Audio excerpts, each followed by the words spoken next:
On this week's FAS TV, we're in Fife visiting Lawrence Martin, who's 2 years into his tenancy at Blairenbathie Farm. Lawrence talks us through his contracting business Endrick Valley Livestock and the challenges he faces as a tenant farmer. And we head to Skye to hear from Catherine Baillie from the Bat Conservation Trust, who discusses the benefits bats can bring to your farm or croft.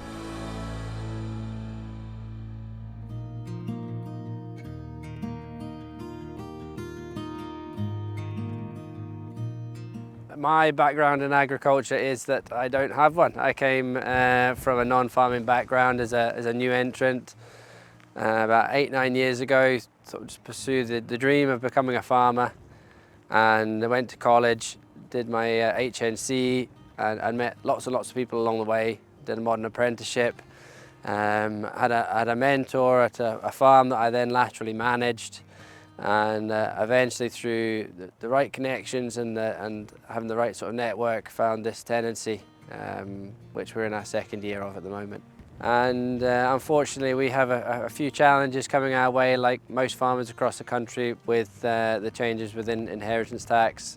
The farm is on an SLDT, and some of it is on a grazing lease that we were to be taken on as an SLDT, but unfortunately, the right advice was given to the landowner, and having a permanent tenant on the ground is not the right thing to do in case the ground needs to be shifted for the inheritance tax purposes. So that could be a future challenge for us, but we do a lot of contracting and have a diverse range of skills, if I can call them that, that help to bring in probably about 80 to 90% of the revenue into the farm at the moment. So we're doing our best to overcome anything that comes our way. Not long after we started our farming journey, we decided it'd be a good idea to document that through social media. And so we have branded ourselves Endrick Valley Livestock, which was inspired from where the journey started for us over on the west side, Endrick Valley, and we've continued that. Social media has been really powerful in the way that we've been able to get business and gain work. I scan sheep, we're coming to the end of that season now, which has been really busy. Shearing, contract shepherding, lambing, and then a lot of tractor work through the summer and autumn period into harvest and silage, and that takes me all over the country, all over the UK. Recently Elgin, and before that it was Hampshire and Surrey, Buckinghamshire, Yorkshire, Ayrshire, Dumfries, Aberdeen. There's lots of guys who do a really good job doing contracting in a similar way, so you just have to go where the work is, and social media has helped to spread the word and for us to get that business, which has been vital for our survival here. So we're at the back part of the farm at the moment, which hadn't been farmed for sort of about 10 years. No stock was in here, the grass was yay high, and so this is about 80 to 100 pedigree clins, which we take our replacement. We're a closed flock, so we take all of our replacement ewe lambs from here, and we start lambing on the 1st of April. So the girls will start slowly making their way down the fields as we rotate the grazing closer and closer to the shed, so they get lambed inside. And we have nearly 200 commercials that will be lambed outside, and hopefully we get better weather than we did last year. So we also have cattle on the farm. A long time ago, before we came onto the tenancy, I decided that cows would be a really good addition to the grazing program and to try and improve some rough grazing that we had at the farm that I managed.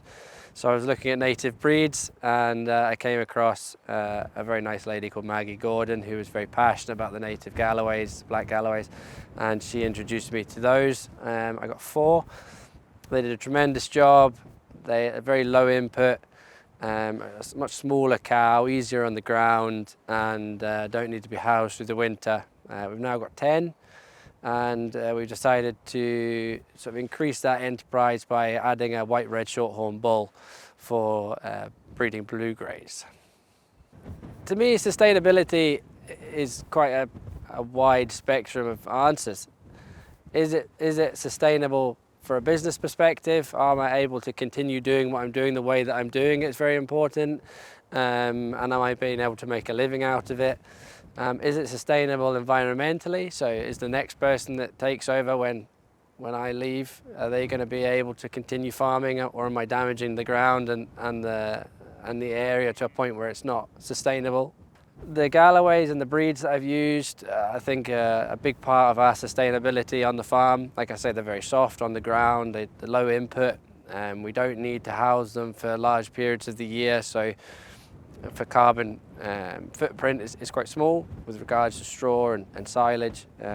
Equally, it's important that we are able to house them if the ground can't sustain them in the way that they're poaching or we get particularly wet weather. It's important that we balance the needs of both.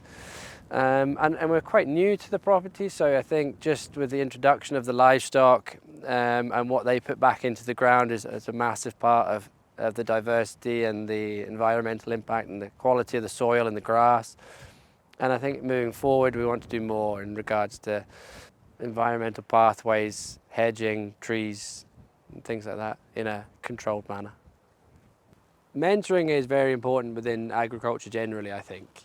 It's emphasised within new entrants because it's imperative, I think, that for new entrants they build that network of people around them who can share the knowledge and experience that's required to get into this industry. It's very, very challenging, and to try and do it on your own, I would say, is a very difficult thing to do. But moreover, there's so many young people within agriculture and they see their father or their mother or their auntie or their uncle as their mentor, but I equally think it's important for those to find friends or colleagues or other members of the community as mentors in different elements within agriculture. And anybody who's willing to be a mentor or can see somebody who needs mentoring, I would encourage them to do so. And that doesn't need to be in a formal way. It can be in an informal friendship way, down the pub, having a chat and mentor them through a difficult challenge or a difficult decision or a new exciting opportunity. If I had the opportunity to do that to anybody older or younger than I try and seize it best I can, because I've been a recipient of many a mentor, and it's certainly helped me get to where I am today. One of the many things I've got myself involved in is a new product called Clip Fitter. On a very informal basis, I was quite passionate about my negative feedback initially to Brian, who's developed the product. He saw that as being quite valuable and constructive and pleaded with me to stick with it and try the product as he develops it. And more recently, I would say it's a phenomenal product that now replaces what is likely to disappear from our arsenal. There's the ring for castration and for tailing, and I've now used it for 4 years and certainly last year, and the experience I've had laterally is that it's a fantastic product, and I don't get paid to say that. It's something that works very well. The biology in which it severs the blood supply and the nervous system allows the lambs to just get up and do what they want to do and feed from the mother. And I've certainly seen a massive reduction in joint ill, massive reduction in mismothering, and certainly the challenges of trying to, castrate or tail when you're lambing outside. We just do that as they would be in the shed and not have any worries of them having to curl up in a ball in discomfort. So I'm a big ambassador for the product, and I'm certainly helping to educate farmers to the benefits of using it. And I hope people embrace that as they have lots of other technological changes in the last few decades. A question that I get asked quite a lot is, why do I farm and what do I enjoy about farming? And probably moreover, why did I start farming? And I think the farming is something that is hugely important. It's generational, it's something that we've always had. Before I was in farming, I was very much in an office environment, which I did enjoy. I loved working with other people, and there was nothing that I particularly disliked about working in office, but I just knew that I wanted to do more, and I could like doing something a lot more than I was doing at the time. And while I was working full-time in the previous office job is when I started the farming career, and as I started to dabble in doing different jobs and getting on different farms, I realized that's kind of what I was built for. And now that I'm doing it, I can't imagine doing anything else. I don't ever want to do anything else. And I've got a little boy, and I really hope this is something that he at least respects or wants to do in the future. And I would encourage him to do it, as much as it's a challenging, difficult industry to be in. It's an amazing way of life. I think the advice that I would give to any young person or anybody looking to develop their agricultural business or get into agriculture is work together. And work as a cooperative as much as you can. I don't think it's something we do enough, and we certainly see that in other countries. France are great at doing that. But don't, it sounds very cliche, but don't wait for anything to happen. Go get it. Utilize social media, utilize friends, try and find niches in your area and go after it. It's a challenging thing. There's very high highs and very low lows in agriculture, and that's why there's so many programs to help support people. But be there for one another, work together best you possibly can, and just embrace little sleep.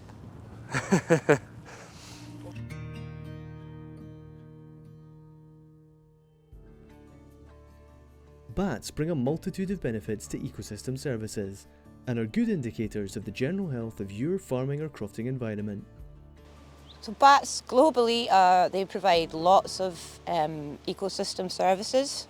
So around the world, bats, they eat all kinds of things. So we have flower-eating bats that are really important pollinators. So lots of the foods that we like to enjoy rely on bats for their pollination. We have a lot of fruit-eating bats around the world as well, and some of those are really important to help regenerate forests, particularly in the tropical regions. After deforestation, many of the animals within the forests are lost as well, so bats can be really important to help disperse seeds and help forests regenerate. 70% of bat species are insect eaters, so they have, and that includes eating sort of crop damaging pests, and around the world they save the agricultural industry billions of dollars every year by reducing the need for pesticides. In the UK, we find bats in pretty much all of our habitats, and they're sensitive to change, so they're really good indicators for the general health of biodiversity. So monitoring bat populations can give us a really good idea of the wider health of the environment. Biodiversity is important because life would be pretty dull without it if we survived to see it. In terms of crofting, like I say, your land is your biggest asset, so the healthier your land, the better it is for your business, and healthy land is full of biodiversity.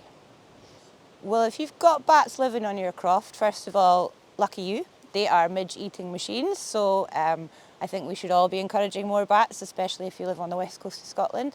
So yeah, they're going to be helping to control midges, which is great. They're also, depending on what you're doing, if you've got a garden or you're growing crops, they're going to help to reduce sort of crop damaging insects. They're also going to reduce the numbers of insects that are bothering your livestock. But as well as that, they're kind of indicative of a healthy environment. So if you've got bats on your croft, you can be pretty confident that it's in a reasonably good state. If bat populations are increasing, that's a really good sign that the health of your holding is in really good shape. So yeah, it's just a really great way of easily seeing how well your holding is doing, and things like that are potentially going to be more important moving forward. If funding is going to be sort of secured based on benefits to biodiversity, then you can use things like bat populations to help evidence that, so it might support you in accessing funds in the future. So bats fundamentally need sort of three things. So they need suitable roost sites, so roost is wherever a bat lives, so we need to provide and protect roosts for them. They also need insect-rich foraging habitat, so if you can increase things like wildflower meadows or hedgerows, any habitat that's going to be good for invertebrates is going to help your bats. And finally, if you're using, we can reduce pollution. So chemicals are not great for bats and lots of other wildlife. So if you do use chemicals, can you consider not using them during the summer months when many of our bats are most vulnerable? Can you create buffer strips between important features? So if you've got a waterway, leave a buffer strip if you're spraying chemicals, similar for hedgerows. Light pollution can be really problematic for bats as well. So if you know that you've got a roost, for example, try to avoid lighting up the roost. Similarly for water bodies, light pollution can be really detrimental to some of our bat species. So yeah, looking after their roost sites, providing them with lots of foraging grounds and reducing pollution can really go a long way to helping bats. One of the real things that bats benefit from is connectivity between favourable features in the habitat. So if you've got a lovely little pocket of woodland near your farm buildings and then a lovely little loching over there, if they're not connected, they're not having the maximum benefit for biodiversity. So if you can look at ways to connect these nice features, that can have a really positive impact on bats and lots of other wildlife as well. So if you're not sure if you have bats, the bats are most active sort of during the summer months at dawn and at dusk. So often if you're out wandering around your croft at dusk, you'll probably notice that many bats these days are quite happily living in our homes, in our buildings. So there's a good chance that you've got bats roosting in some of your buildings. If you've got things like woodland on your croft, then they may well be roosting. If you're lucky enough to have some big mature trees like these, you know, lots of these little features here, fantastic roost features for bats. Bats like to crawl in little holes. There'll be cavities within these big mature trees. So just go outside at sunset on a nice evening. If it's a nice summer's evening, just have a wander about and look to the sky. If you want to know more, we have bat detectors available. The SAC office in Portree have a bat detector that you can have a go with, and the staff there are trained how to use it. It's really simple, it's really nice to go out, and actually then you can actually listen to the bats as well as seeing them, so it's really cool. So water is really important for all of our wildlife, including all of our bat species, but some species are more heavily reliant on it than others. This section of water here, we've recorded 4 species of bat along here, which is pretty good. We don't really know how many species we have here on Skye. We think possibly 4, so we've recorded all 4 species of bat along this section of waterway here. So things like trying to ensure that the water is clean, including or introducing native aquatic plants, allowing them to grow is really important. The riparian habitat, so the vegetation along the edges of your watercourse, the more healthy and abundant that is, the better it's going to be for wildlife. If you're working on your waterways, try to sort of limit the work to one bank at a time so that you're avoiding disturbing wildlife as much as you can. And if you have livestock, see if you can limit their access to the water banks, because they can really degrade the banks of the river, which can have a detrimental effect for bats and lots of wildlife. Personally, I really care about the biodiversity that's around. I want my daughter to be able to grow up in the same kind of world that I grew up in. I don't want her to lose access to all the amazing nature that we have. But yeah, wildlife provides us with all sorts of benefits. The more biodiverse your land, the healthier it'll be. You'll have healthy soil, so it's going to reduce your need for artificial inputs, so it's going to help to keep your costs down. Regardless of what your business is, whether you are raising livestock or growing crops, or even if you've got tourist accommodation, you know, most people are coming here to experience this beautiful nature that we have. So, you know, making home for nature on your croft is not only going to benefit you and your, you know, our own mental health and well-being, having access to all of this, but it's going to be really beneficial for your business too. If you're interested, if you've got bats and you're interested to know what species you've got, first of all, I would suggest you have a look at the Species on the Edge website. You can have a look at the events page there. We have loads of training opportunities and events that will be advertised there. There's a few online workshops coming up over the next few months looking at identifying bats. If you live in one of our project areas, you could come along to an in-person event. We hold lots of bat walks and lots of in-person training. If that doesn't sound like your cup of tea, you could have a look at the Bat Conservation Trust website. They've got loads of information. You can find out all sorts of things from the comfort of your own home. If you live on Skye and you have bats, feel free to get in touch with me. Perhaps myself or one of my colleagues could come along. We could do a survey for your bats, and if you're interested, we could produce a bespoke management report for your croft as well.